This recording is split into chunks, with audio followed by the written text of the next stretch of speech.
Mas então, abre aí sua Bíblia em Apocalipse capítulo 10, por favor. Nós vamos ler o capítulo 10 e o capítulo 11.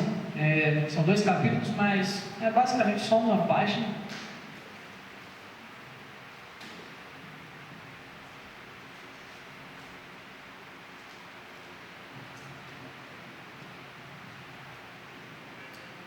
Apocalipse capítulo 10, o texto sagrado diz o seguinte, meus irmãos: vi outro anjo forte descendo do céu, envolto em nuvem, com um arco-íris por cima de sua cabeça. O rosto era como o sol, e as pernas como colunas de fogo. E tinha na mão um livrinho aberto, pôs o pé direito sobre o mar e o esquerdo sobre a terra. E bradou em grande voz, como ruge o leão. E quando bradou, desferiram os 7 trovões as suas próprias vozes. Logo que falaram os 7 trovões, eu ia escrever.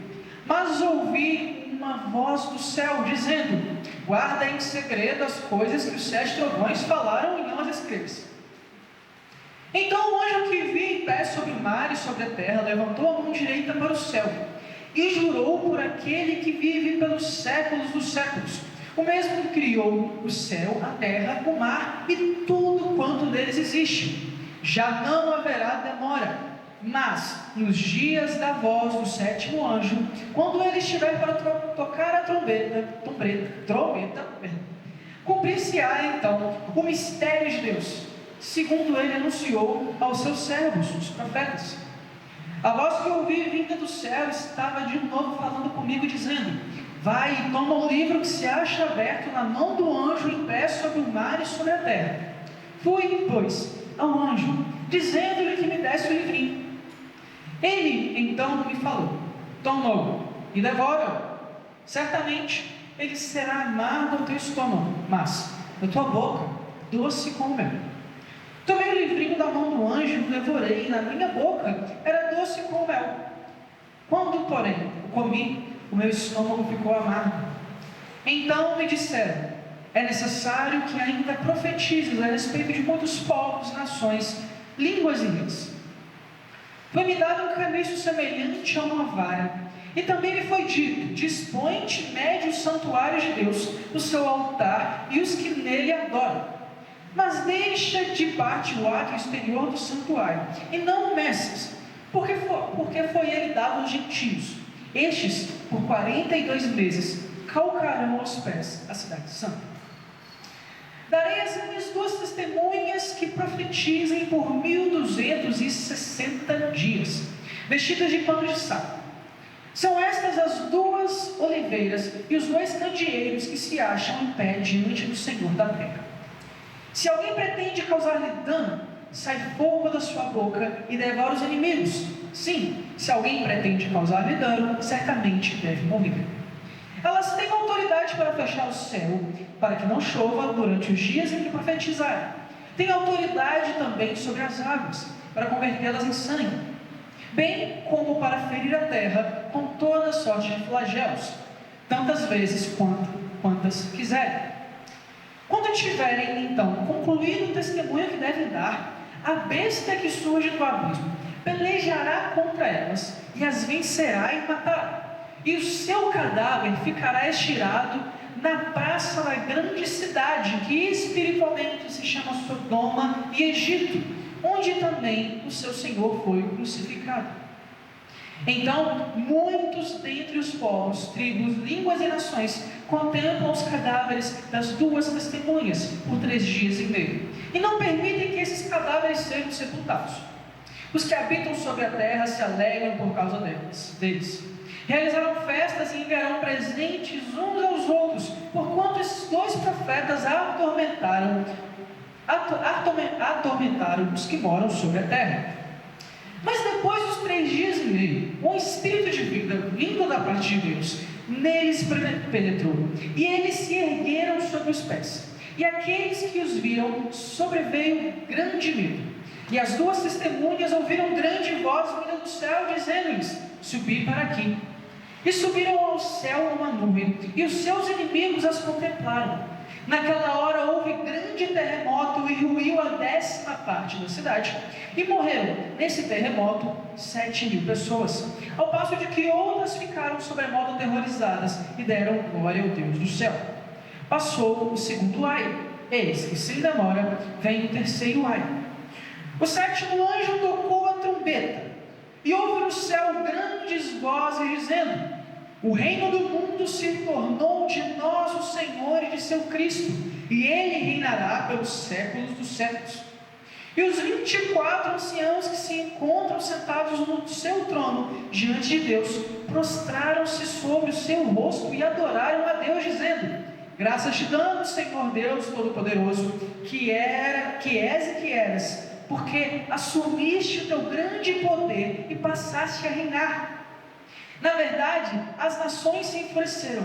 Chegou, porém, a tua ira, e o tempo determinado para serem julgados os mortos, para se dar o galardão aos teus servos, os profetas, aos santos e aos que temem o teu nome, tanto os pequenos como os grandes, e para destruires os que destroem a terra.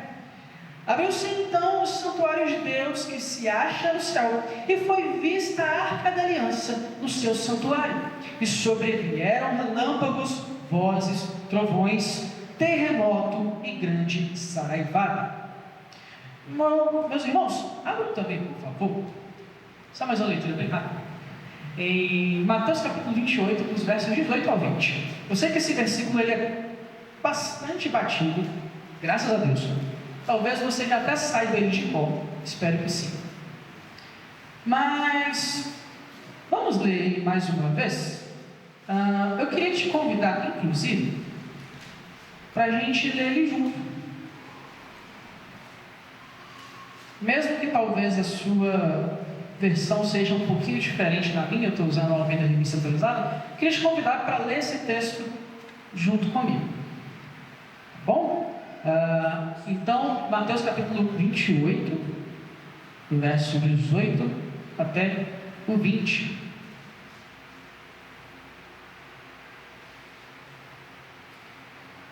O texto diz o seguinte, leiam comigo, por favor. Jesus, aproximando-se, falou-lhes, dizendo: toda a autoridade me foi dada no céu e na terra. Ide, portanto, fazei discípulos de todas as nações, batizando-os em nome do Pai, do Filho e do Espírito Santo, ensinando-os a guardar todas as coisas que vos tenho ordenado. E eis que estou convosco todos os dias, até a consumação do século. Amém. Agora você pode voltar lá no Apocalipse, capítulo 10. E eu queria que você, enquanto a gente vai lendo aqui e estudando, ficasse na sua mente aí com esses versículos de Mateus, porque acredito eu que eles têm bastante a ver com o texto que a gente vai ver aqui hoje.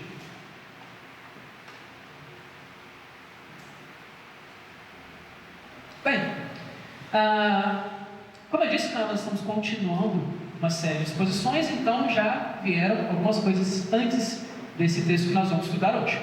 Hoje nós vamos ver aquela que pode ser considerada a terceira de 7 sessões que se repetem aqui no Apocalipse, né? E nessa noite, né, a gente vai fazer o quê? A gente vai dar um zoom aqui, né, nessa sessão, para ver o que ela está falando, né? Ela está localizada aqui dentro da 6ª trombeta, né? Nós vemos o reverendo Hugo pregando aqui na semana passada. Na verdade, ela é meio que uma pausa, uma pequena pausa que acontece no texto aqui entre a 6ª e a 7ª trombeta.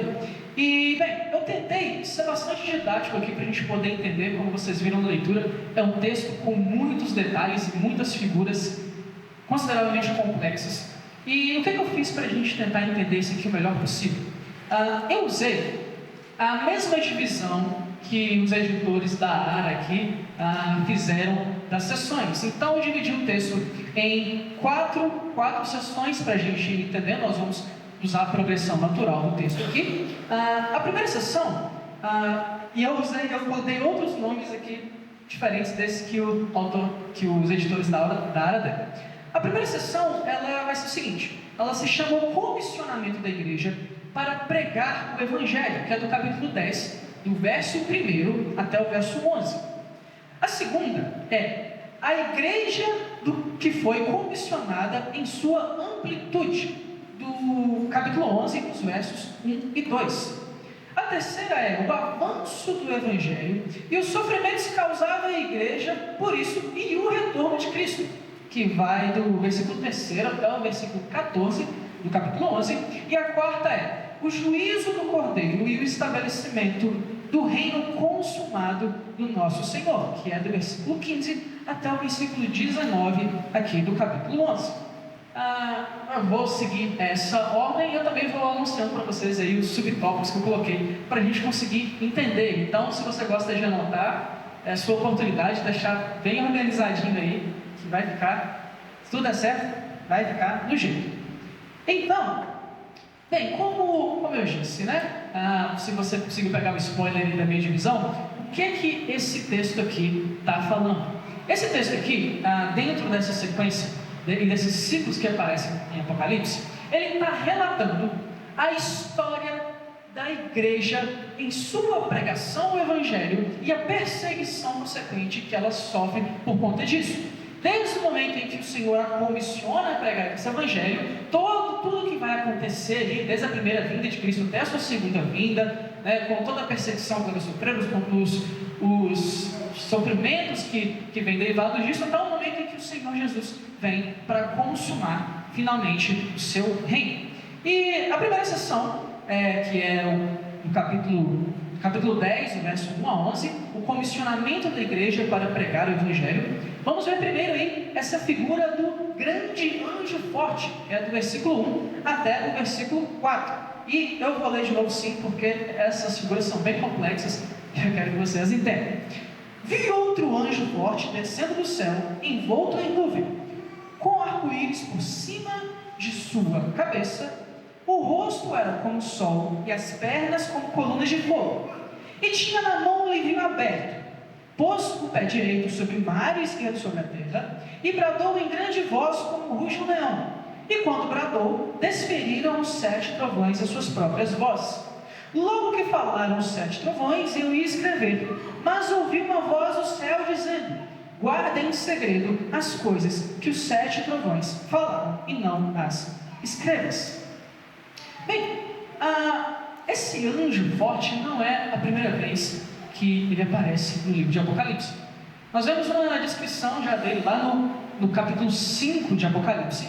E esse anjo, ele aparece com algumas descrições, algumas características. Essas características descritas dele são características para usá-las para descrever o próprio Deus e para descrever também a Cristo. Por exemplo, quando nós vemos na descrição aqui o fato dele estar vindo entre nuvens. Bem, no Antigo Testamento, essa manifestação de Deus vindo entre as nuvens era uma descrição de uma manifestação de Deus, às vezes vindo para aplicar juízo ou para admoestar o seu povo, ele se manifestando ali entre as nuvens. O fato de haver um arco-íris por sobre a cabeça desse anjo remete à visão de Ezequiel.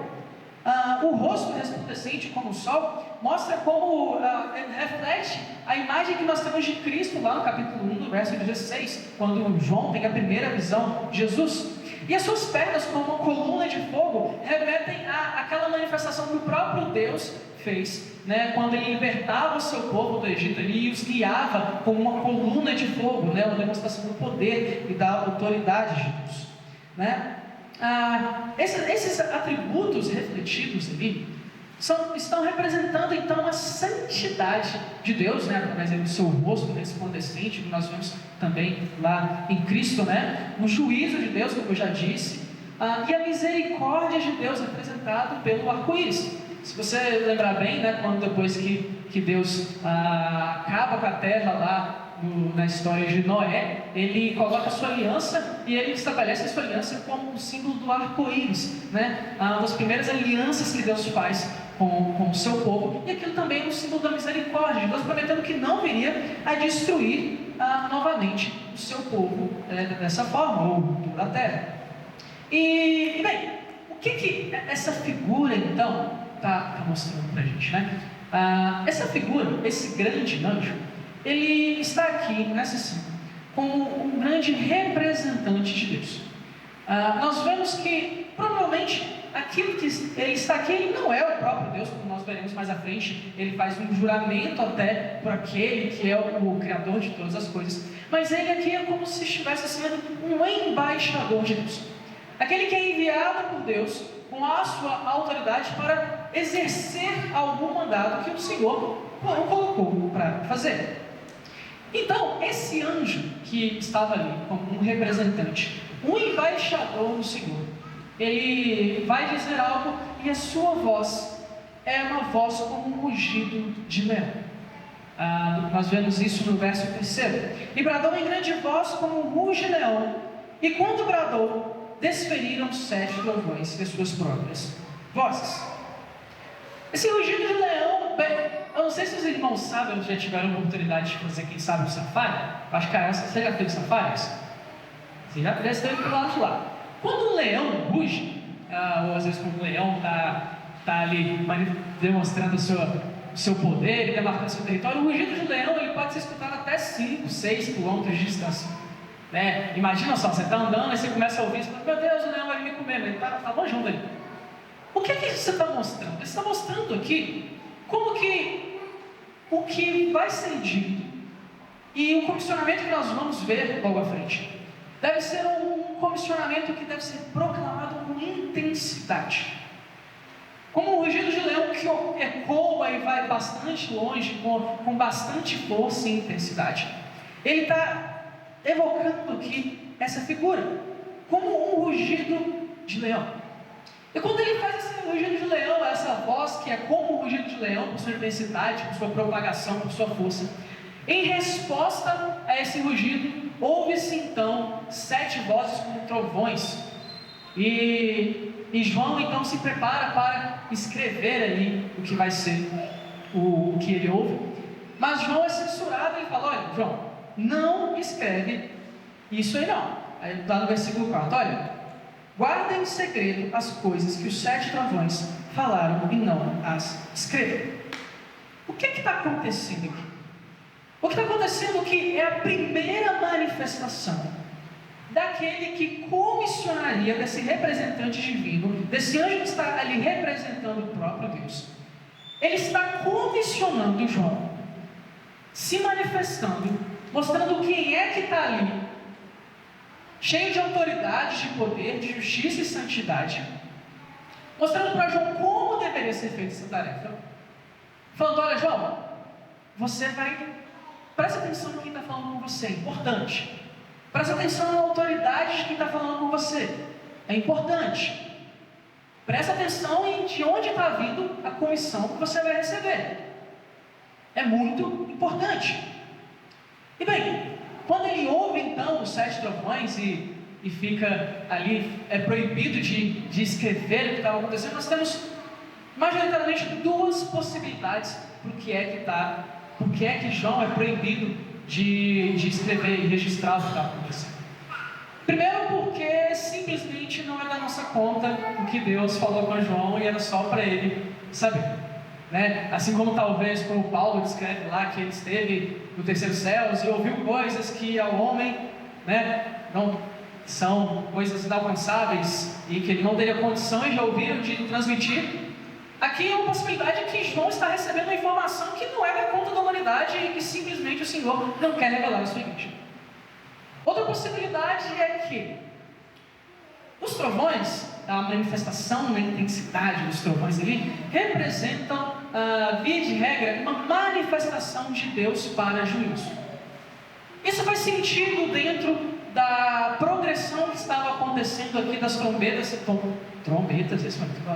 das trombetas que manifestavam juízo. E aqui, nessa sessão, é o segundo ai que estava sendo manifesto. E ali seria uma manifestação de juízo. O Senhor iria descrever o juízo, e foi descrito para João o juízo que seria manifesto. Mas o Senhor decide suprimir esse detalhe do juízo, ou então até mesmo o juízo que viria sobre os homens manifestados através desses trovões. O fato é Definitivamente a gente não sabe o que é que João ouviu. E o Senhor não quis que nós tivéssemos acesso a isso. Então, bem, o que é que nós vemos aqui? Nós vemos João, mais uma vez, sendo comissionado, recebendo ali já a manifestação daquele que tem toda a autoridade no céu e na terra. Inclusive a figura dele com os pés, com as pernas de chamas sobre o mar e sobre a terra, apontam para essa autoridade, para esse domínio que existiu. João está recebendo uma comissão, um comissionamento do Deus Todo-Poderoso. Ali era um anjo representando o Deus Todo-Poderoso, aquele que tem autoridade, toda a autoridade, sobre todas as coisas. Se te lembra alguma coisa, Mateus 28, aquele que tem toda a autoridade no céu e na terra. E bem, então, uma vez apresentada essa figura e de onde está vindo esse comissionamento, que agora João vai receber de uma forma mais desenhada aqui, né? A gente vai para a segunda cena, que é do verso 5 até o verso 11, que é a entrega do livrinho ao evangelista João. Bem, primeiro no versículo 5, nós vemos esse anjo levantando a mão direita para o céu, e ele jura pelo maior nome, pela maior autoridade imaginável, aquele que vive pelos séculos dos séculos. Ele fala pelo próprio Deus.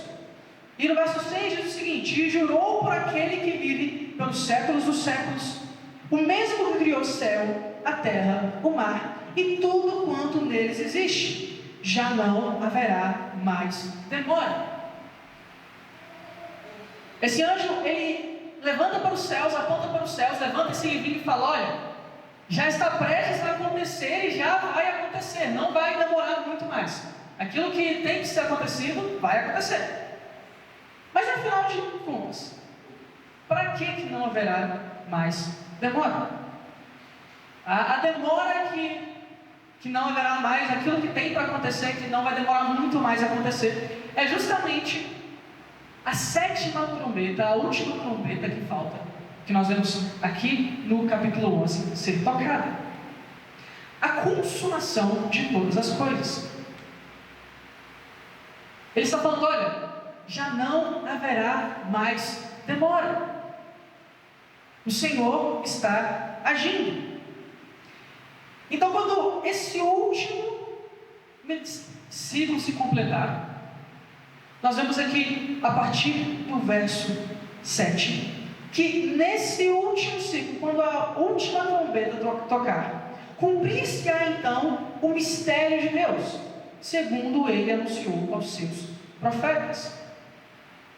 E bem, o que é que então está para acontecer quando essa trombeta tocar? Quando esse último ciclo acontecer? Aquilo que é o mistério de Deus. Mas olha só que interessante, o mistério, quando você vê essa palavra aqui, mistério, não é algo enigmático, ou algo que, nossa, Deus colocou um enigma que a gente vai ter que decifrar. É algo misterioso. O mistério, ele está aqui representando, na verdade, algo que era desconhecido e que foi revelado. Então, estando para se cumprir o mistério de Deus, o mistério que Deus revelou aos seus profetas, então não era algo oculto. É como se nós estivessem dizendo: olha, tudo aquilo que foi profetizado, tudo aquilo que já foi anunciado, está prestes a se cumprir.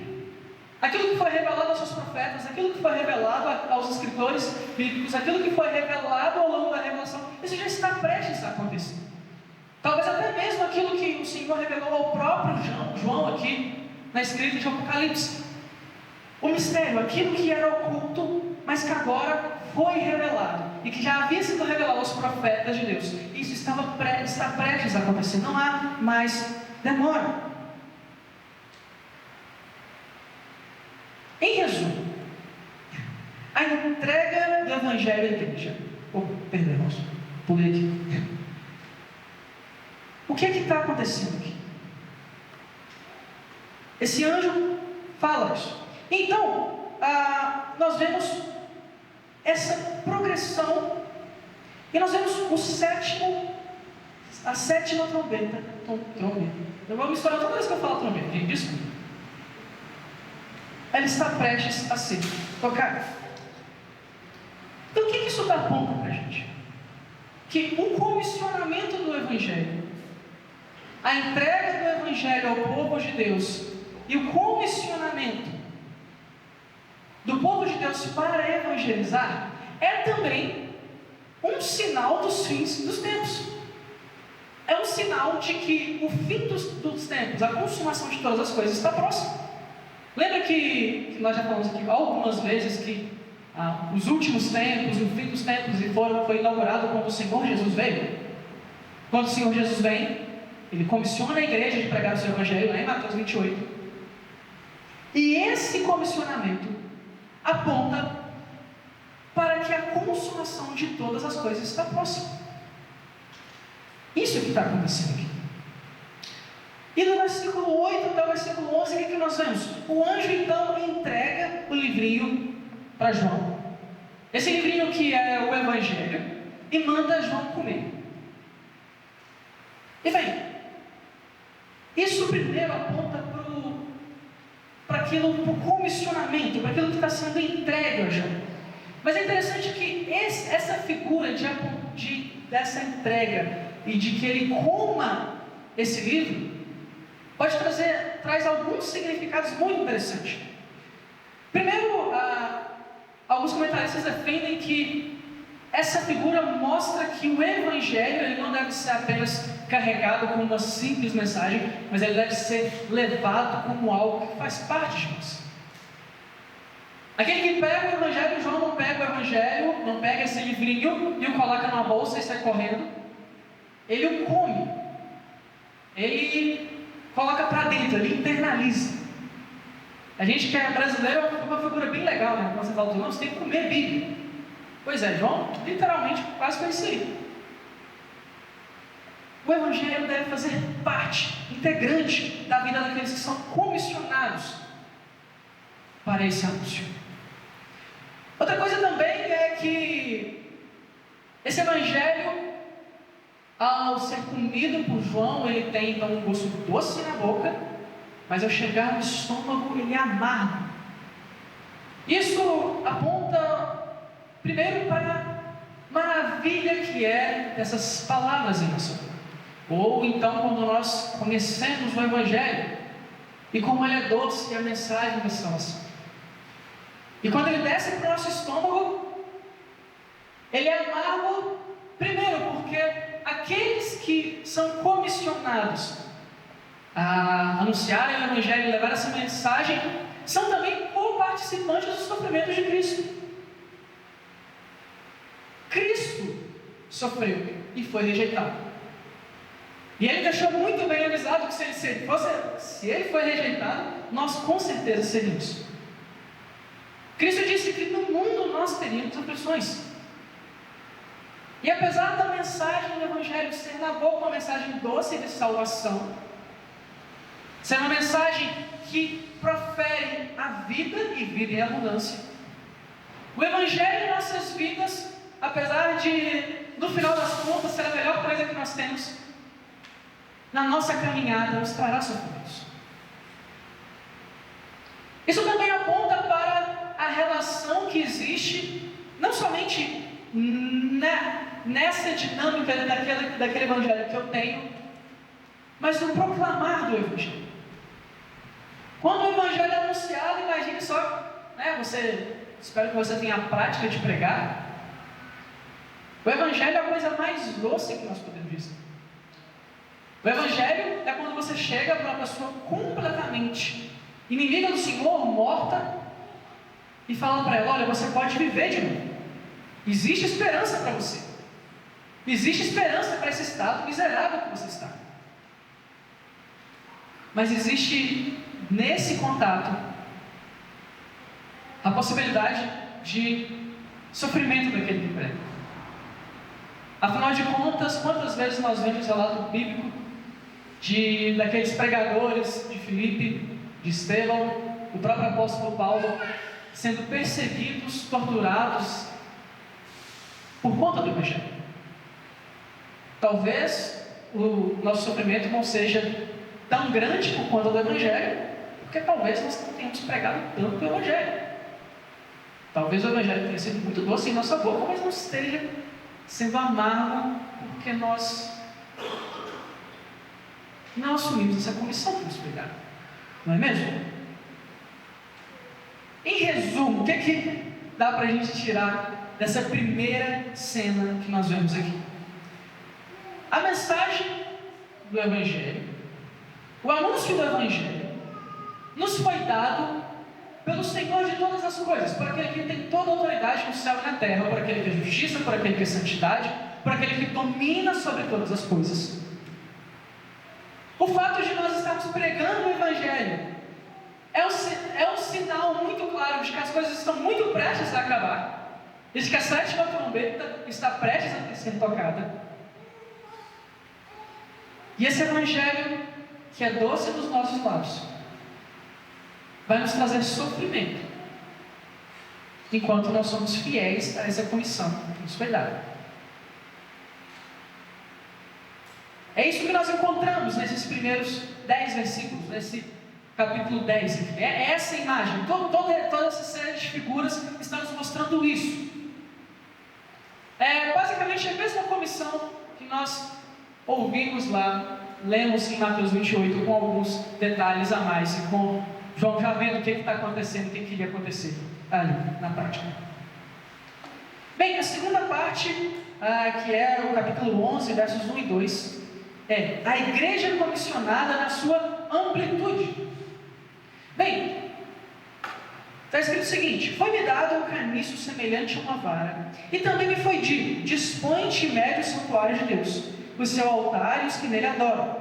Mas deixa de parte o átrio exterior do santuário, e não o meças, porque foi dado aos gentios. Estes, por 42 meses, calcarão os pés da cidade santa. Meus irmãos, esses dois versículos, eles nos dão algumas possibilidades de entender, mas se nós formos ser coerentes com tudo o que nós temos pregado e coerentes com o que a Escritura nos revela, nós temos um entendimento para essa descrição. Eu peguei uma citação aqui de um dos comentaristas que eu usei, do Dr. Greg Hill, e eu acho melhor eu ler o que ela está falando e eu falar a respeito dela, do que eu tentar explicar, porque eu acho que eu vou desprender muito mais tempo se eu tentar explicar, a não ser lendo a citação. E basicamente ele diz o seguinte a respeito desse trecho. Ele fala o seguinte: olha, a última visão, que entendemos ser melhor, também entende o texto de maneira figurativa, ou seja, o que está acontecendo aqui é uma figura com todo isso. Mas interpreta o ato exterior, a parte que não pode ser medida, como a expressão física do verdadeiro Israel espiritual, que é suscetível a dano. Essa concepção é admissível porque a linguagem de rejeitar, ou seja, de não medir, pode também se referir ao verdadeiro povo de Deus, que é rejeitado e perseguido pelo mundo incrédulo. O significado da medição indica que a salvação deles está assegurada, a despeito do dano físico. Esse é um desenvolvimento adicional da selagem, que a gente vê lá no capítulo 7. No Antigo Testamento, de um modo geral, a medição era uma metáfora para um decreto de proteção ou de juízo. Então, o que esses dois versículos estão falando? Qual que é a figura que o Senhor está nos mostrando aqui? Ele está usando a figura lá do templo, e lá existia uma parte exterior que era separada para que os gentios também adorassem. E quando o Senhor Jesus vem no Novo Testamento, nós vemos que a expansão do Evangelho para todas as nações, que já era anunciada, pré-anunciada desde o Antigo Testamento, acontece de forma definitiva. E agora o que está acontecendo? Ele está falando: olha, a minha igreja, que é a igreja que está entre todos os povos onde há Evangelho, onde há o meu povo, ali está a minha igreja. Essa minha igreja será perseguida e vai sofrer. porém, eu ainda estarei com ela. Como o autor aqui menciona, essa medição, ela apontava ou para duas coisas, ou para um aspecto da proteção, ou para o aspecto do juízo. E como aqui se refere à igreja do Senhor, era como se o Senhor estivesse dizendo: olha, essa igreja, ela vai sofrer, porque o mundo vai vir até ela e vai lhe calcar os pés, vai atacá-la, mas eu estarei com ela. Eis que eu estarei com ela todos os dias, conforme o Senhor Jesus nos prometeu em Mateus 28. Essa cena mostra que a igreja do Senhor não é só o povo de Israel. Muito pelo contrário, a igreja do Senhor são todos aqueles que são filhos espirituais de Abraão, em todas as eras, entre todos os povos. Que todos aqueles que são esses filhos espirituais de Abraão, que são a verdadeira igreja do Senhor, eles sofrerão ataque duro. Que o mundo e os inimigos da fé trarão sofrimento, trarão morte, trarão perseguição. No entanto, o Senhor não abandonará essa igreja. O Senhor estará com sua igreja todos os dias, aguardando. E dentro desse versículo, no versículo 2, nós temos algo muito interessante, que é a menção dos 42 meses. Esses 42 meses é uma medida de tempo que nós vamos ver aparecendo outras vezes. A gente vai ver, por exemplo, primeiro que ela faz uma menção ao profeta Daniel, que fala a respeito de um tempo, mais 2 tempos, mais meio tempo. 1, mais 2, mais meio dá 3,5. Então o que esse 3,5 tem a ver com 42? 42 meses são 3 anos e meio. Essa figura também vai aparecer logo à frente aqui, né? Ela vai ser mencionada tanto com esses 3 anos e meio, quanto esses 42 meses, e também vai ser descrito como os 1260 dias. Essas 3 formas de falar está se referindo ao mesmo período de tempo, 3,5. E para que é que isso está apontando? Esses 1260 dias, que são 42 meses, que são 3 anos e meio. Esse período está apontando para a primeira metade de uma semana do tempo divino, que são que seria o milênio que existe desde a primeira até a segunda volta de Cristo. Vou tentar explicar de novo, porque algumas sobrancelhas levantando. Nós falamos do milênio. Nós falamos que o milênio não é algo literal, mas é um período de tempo, um período extenso de tempo. Um período de tempo que inclusive é completo. Esse período de tempo agora é retratado como a sua completude é retratada nesta cena como sendo uma semana, que tem 7 dias, que é o número da perfeição, que está completo. O que o Senhor está dizendo nesse trecho. Durante parte, tudo figurado, né? Porque esses 3,5 vão ser 500 anos, lembrando que o milênio também não é literal, é um período de tempo extenso, não são milênios literalmente. Esse período de tempo tem uma primeira parte.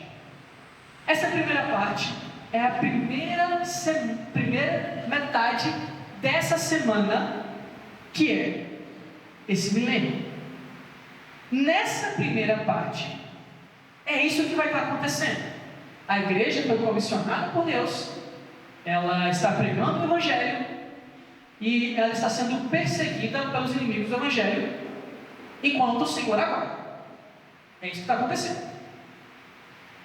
Bom, a gente vai caminhar mais um pouquinho. Vamos. Eu falei que tinha um monte de figura, eu vou explicar, mas segura aí que a gente vai entender. Então, 3,5, a primeira metade dessa grande semana, que é o tempo entre a primeira e a segunda volta de Cristo. Bem, vamos agora para a terceira parte, pelo capítulo 11, do verso 3 até o verso 14, que é o avanço do Evangelho, os sofrimentos causados à igreja e o retorno de Cristo. O ponto A dessa terceira parte é a primeira metade da semana, que eu expliquei, as duas testemunhas e o avanço do Evangelho. Do verso 3 até o verso 6. Está escrito o seguinte: darei às minhas duas testemunhas que profetizem por 1260 dias. O que eu falei sobre os 3 anos e meio, 42 meses, 1260 dias? É tudo fazendo referência a essa primeira metade dessa grande semana escatológica. Darei às minhas testemunhas que profetizem por 1260 dias vestidas de pano de saco. São estas as duas oliveiras e os dois candeeiros. Esse oliveira e candeeiro, os dois são usados para representar a igreja de Deus, que se acham em pé diante do Senhor da terra. Se alguém pretende causar-lhe dano, sai fogo da sua boca e devora os inimigos. Sim, se alguém pretende causar-lhe dano, certamente deve morrer. Elas têm autoridade para fechar o céu, para que não chova durante os dias de profetizarem. Têm autoridade também sobre as águas, para convertê-las em sangue, bem como para ferir a terra com toda sorte de flagelos, tantas vezes quantas quiserem. Tá, vamos lá. O texto faz referência a duas testemunhas. E, bem, se a gente for pegar aqui, especialmente a partir do verso 6, e formos ver a quem esse texto está fazendo referência, vamos dar uma olhada no Antigo Testamento, fica mais ou menos claro qual que é a referência aqui que ele está usando para descrever essas duas testemunhas. São duas pessoas que são bastante usadas como símbolos na Bíblia. Primeiro, aquele que orou e fechou o céu para que não chovesse. 1 Reis 17. Quem fez isso? Elias. Elias orou para que não chovesse e não choveu. E segundo, aquele que fez com que as águas do Nilo se transformassem em sangue. Em Êxodo capítulo 7. Quem fez isso? Moisés. Quem são esses dois caras na teologia bíblica? O que esses dois caras representam? Eles representam, respectivamente, Elias, os profetas, e Moisés, a lei de Deus. A gente vai encontrar em que outra cena a gente vê esses dois caras aparecendo de uma vez só também? No Monte da Transfiguração, exatamente. O que esses caras estavam fazendo no Monte da Transfiguração? Estavam lá conversando com Jesus, mas eles estavam fazendo uma coisa muito interessante. Eles estavam ali testemunhando, mostrando como Jesus Cristo era aquele de quem os profetas, Elias e a lei falavam. Os dois estavam ali com Jesus, apontando para isso. Olha, a lei, todos os profetas sobre a lei, todo o Antigo Testamento estava representado ali. Era Jesus, ele era o cara esperado. Estavam as duas grandes figuras em termos de representação de todos os outros profetas e de toda a lei ali, junto com Jesus. E agora, o que eles estão representando? O que eles estavam representando lá no Monte da Transfiguração? E o que essas duas figuras representam? A igreja do Senhor, que lá no Monte da Transfiguração representava a igreja do Senhor, especificamente do Antigo Testamento. Agora eles estão aqui representando a totalidade da igreja do Senhor, as duas testemunhas que testemunham de Cristo, os dois que apontavam para Cristo.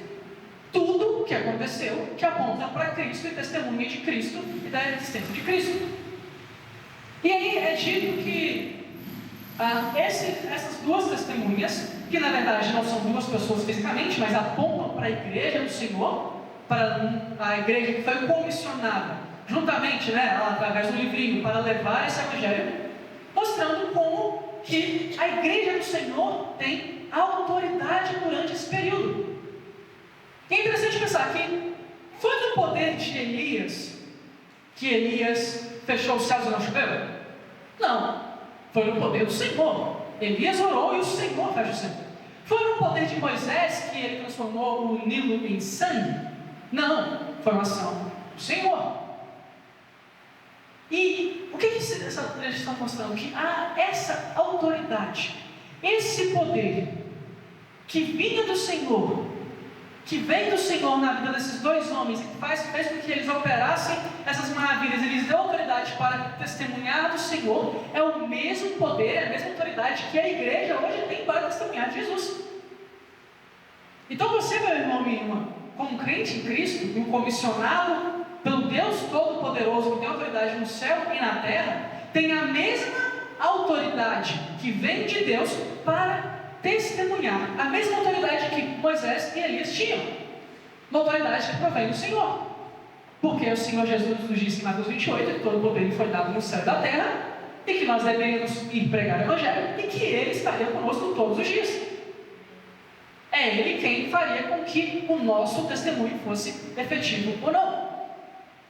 Eu entendo que essas figuras que eles falam aqui a respeito do poder da igreja, de fechar o céu, na verdade estão apontando não para aquilo que nós literalmente faríamos, mas para essa autoridade e pelo poder que nós temos, pelo Espírito Santo em nós, de testemunhar do Evangelho e de apontar para Cristo.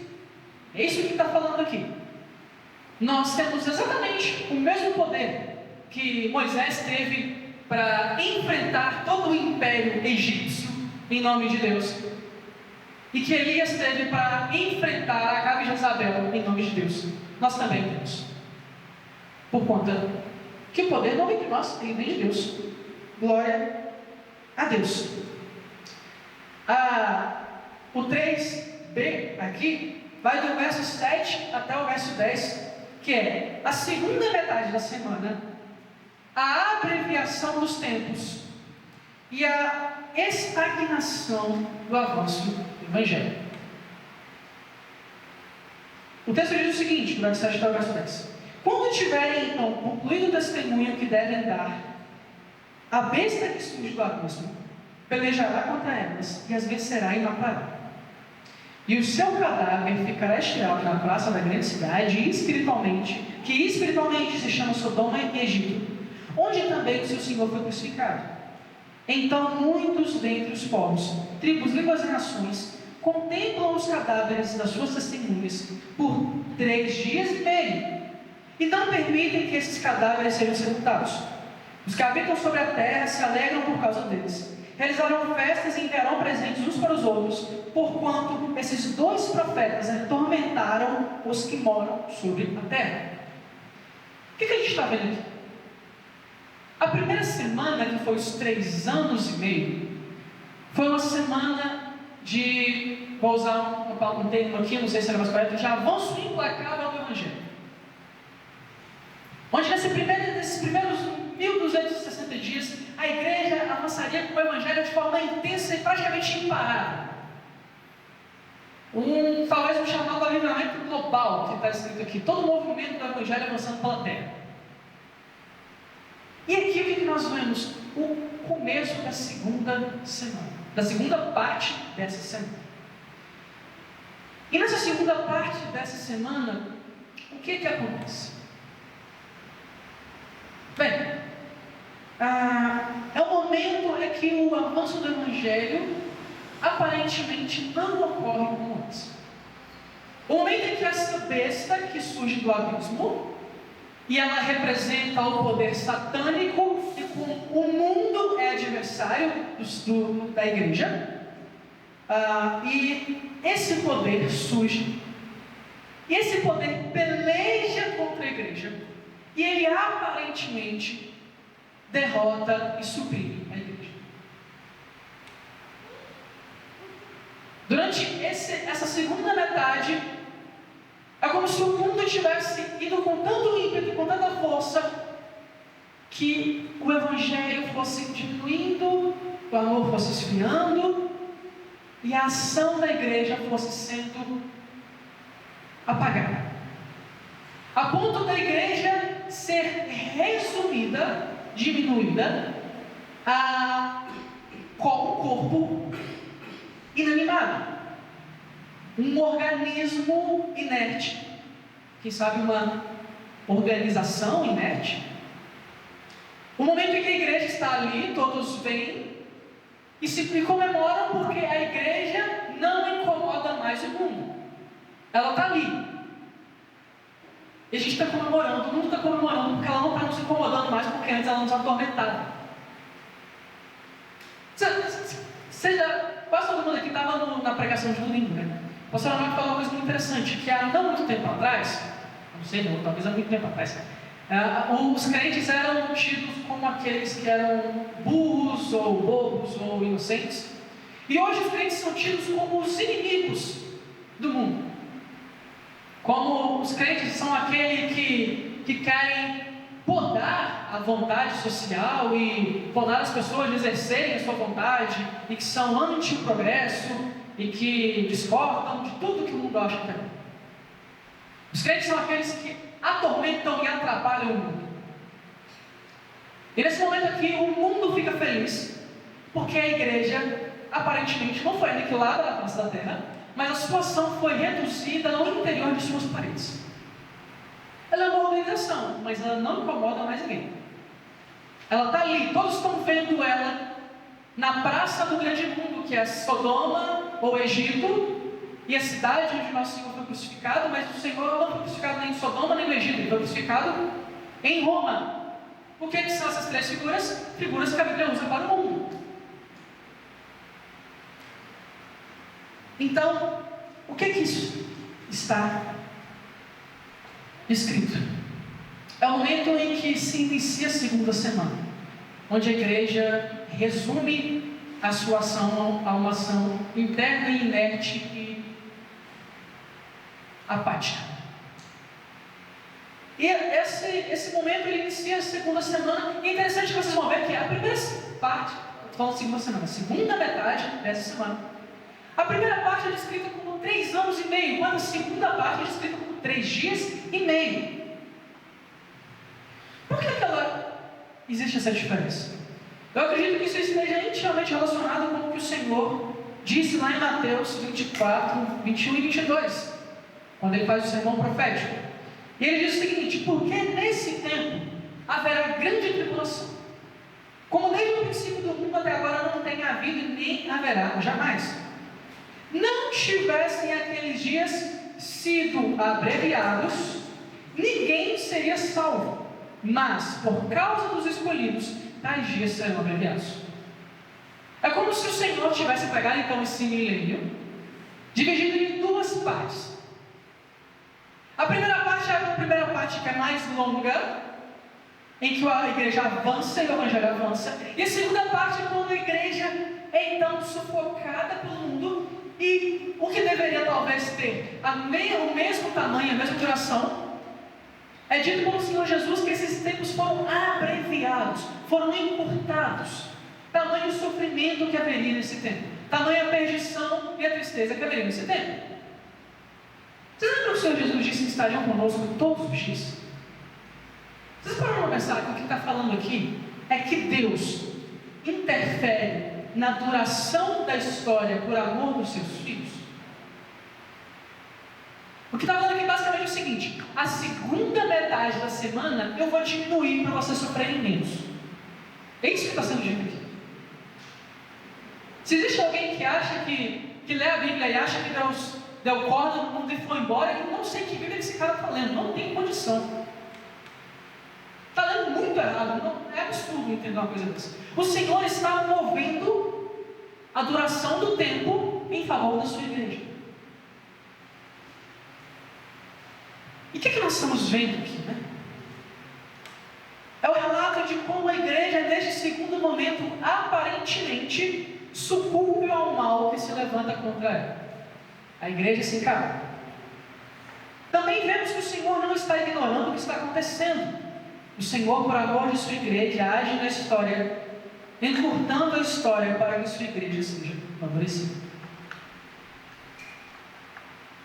Bem, a letra C desse ponto 3 é do verso 11 até o verso 13, que é, aliás, do verso 11 até o verso 13 mesmo. Cristo voltando para buscar a sua igreja. Nesses versos a gente vai ver retomado um pouco daquilo que foi dito no capítulo 1, verso 7. Todo olho verá. Está escrito o seguinte: mas depois de 3 dias e meio, o Espírito de vida vindo da parte de Deus neles penetrou nesses 2 corpos, as 2 testemunhas, nessa igreja. e eles se erguem sobre os pés, e aqueles que os viram sobreveio grande medo. E as duas testemunhas ouviram grande voz vinda do céu, dizendo: subi para aqui.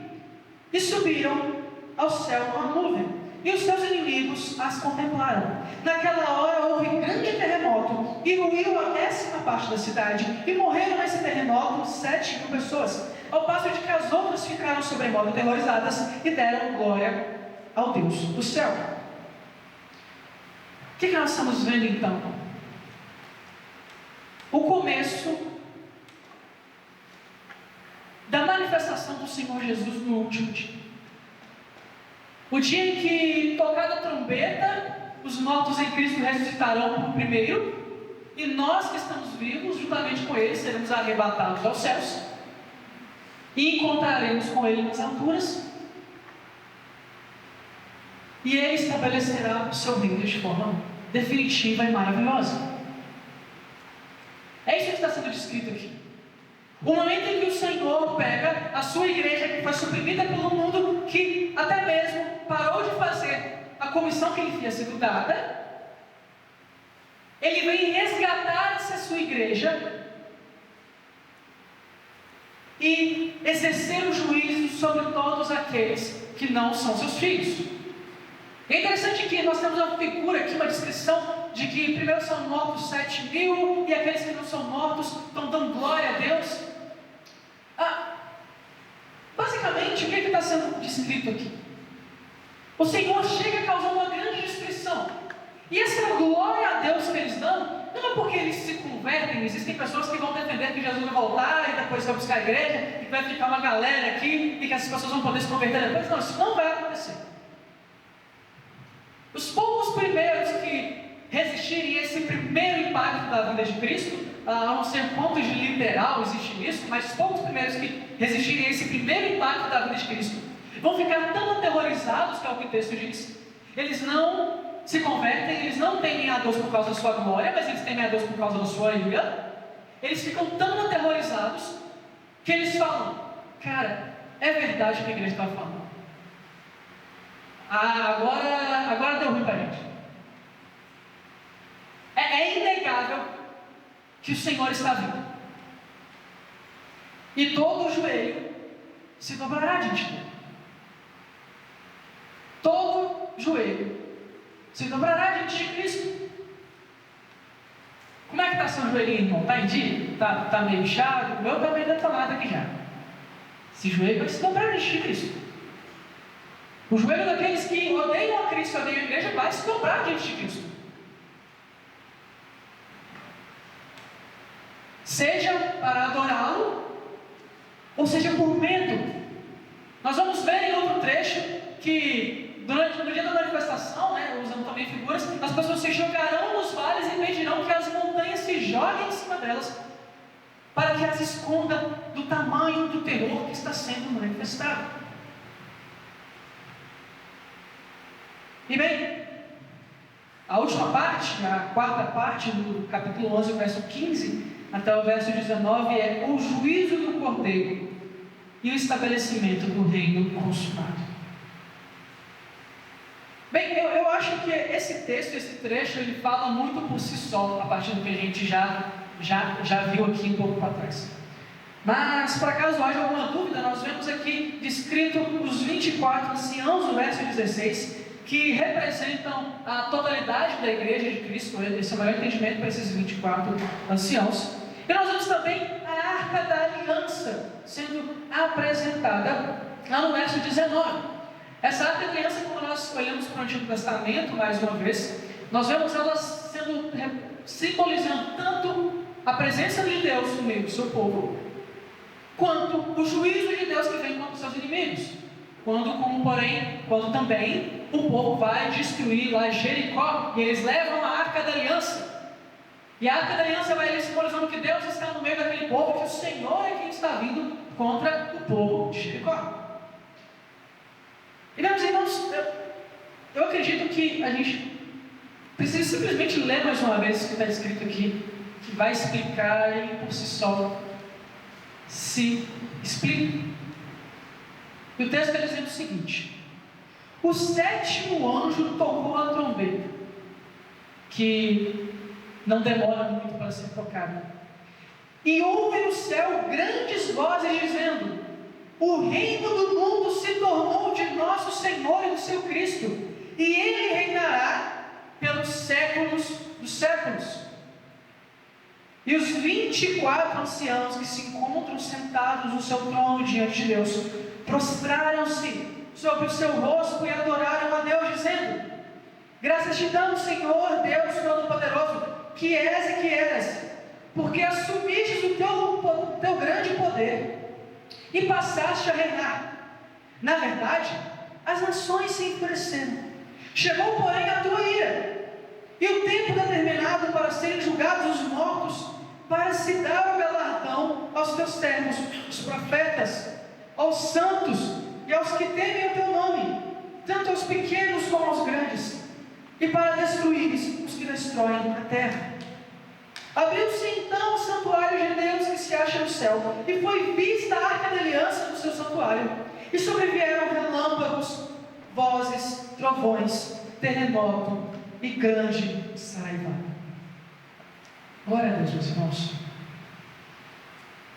E o que a gente aprende e entende com toda essa grande cena, né?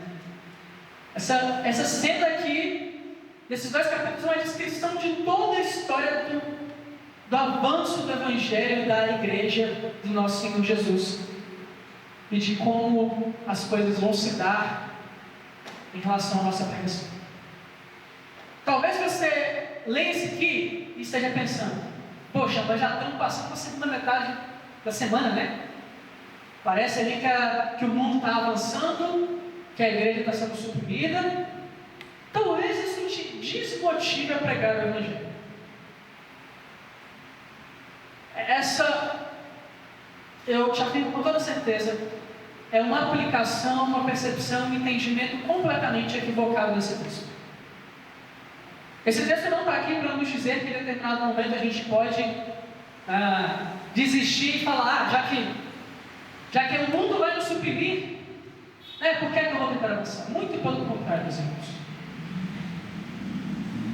A Bíblia nunca nos incentiva a desistir da missão que nos foi dada e de buscar a vontade do Senhor. Na primeira carta de João, quando João fala que todos nós somos pecadores e vamos pecar, aquele que diz que não peca é mentiroso. Ele não está falando isso para que nós não pequemos, mas ele está dizendo isso para que nós paremos de pecar, que é exatamente o que ele diz no capítulo 2. Ele fala: olha, meus filhinhos, eu estou falando isso não é para que vocês pequem, mas para que vocês não pequem.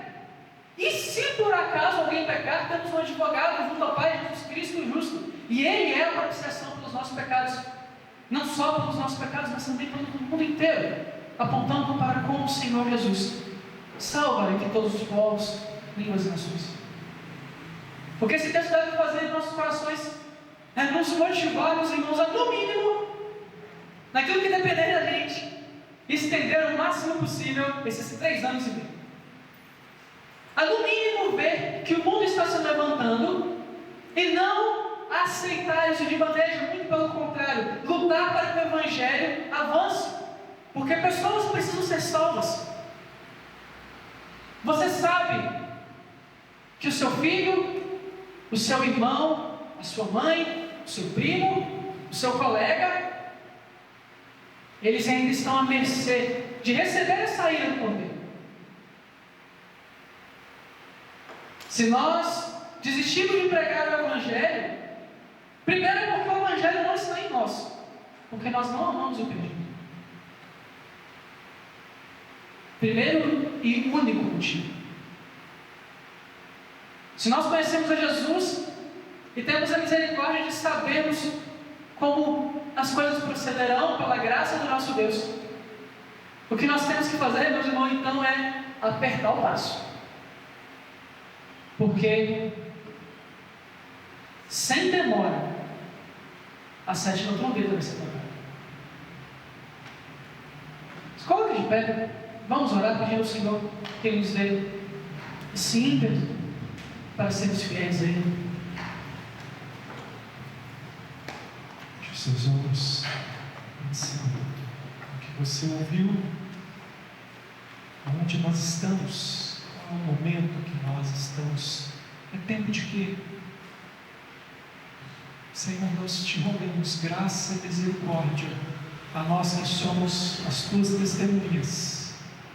Nós rogamos a ti, Senhor Deus, que o Senhor renove em nós, ó Deus, pela fé, poder que nos foi dado para proclamar o teu Evangelho, ó Deus, e fazer isso, Deus, incomodar mesmo o mundo, não pelo incômodo do mundo, mas para a glória do Senhor, para que, resplandecendo a tua luz, aqueles a quem o Senhor ainda quer salvar possam ser remidos, salvos, tirados, ó Deus, desse juízo certo, iminente e para breve. Nós cremos que em breve o Senhor vai voltar. Nós vemos todos os sinais, Senhor. Nós nos vemos naquele período mais final, aquele período já da conclusão de todas as coisas, e não do início. Nós te pedimos, Senhor Deus, em nome de Jesus, faz-nos viver com essa clareza na nossa mente, que os dias, ó Deus, o dia vai passando, a noite vem chegando, na qual não se pode fazer coisa alguma.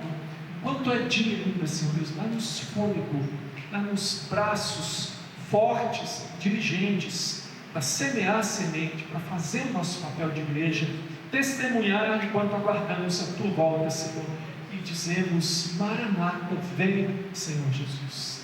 Senhor, levanta a tua igreja, envia a tua igreja, o Senhor que comissionou essa igreja, faz-nos relembrar a grande comissão, o grande comissionamento da igreja, ó Deus, e que nós possamos encher também, Senhor Deus, as nossas entranhas, o nosso estômago dessa palavra, que nós possamos comer essa mensagem, Senhor Deus, mastigar, deliciar-nos nela, mas, Senhor Deus, aceitar o incômodo de sermos enviados ao mundo, enviados, ó Deus, aos que nos odeiam, para que eles possam ser convertidos pelo amor do Senhor.